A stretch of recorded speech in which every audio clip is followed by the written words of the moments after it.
for Herod himself had given orders to have John arrested, and he had him bound and put in prison. He did this because of Herodias, his brother Philip's wife, whom he had married. For John had been saying to Herod, "It is not lawful for you to have your brother's wife." So Herodias nursed a grudge against John and wanted to kill him.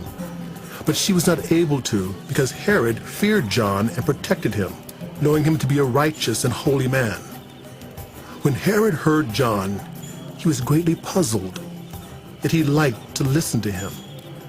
Finally, the opportune time came. On his birthday, Herod gave a banquet for his high officials and military commanders and the leading men of Galilee.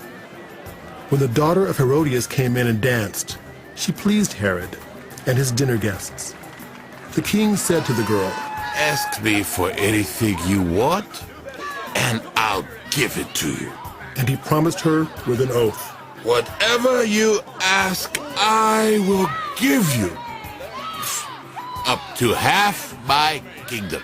She went out and said to her mother, What shall I ask for? The head of John the Baptist. She answered. At once the girl hurried in to the king with a request. I want you to give me, right now, the head of John the Baptist on a platter. The king was greatly distressed, but because of his oaths and his dinner guests, he did not want to refuse her. So he immediately sent an executioner with orders to bring John's head. The man went, beheaded John in the prison, and brought back his head on a platter.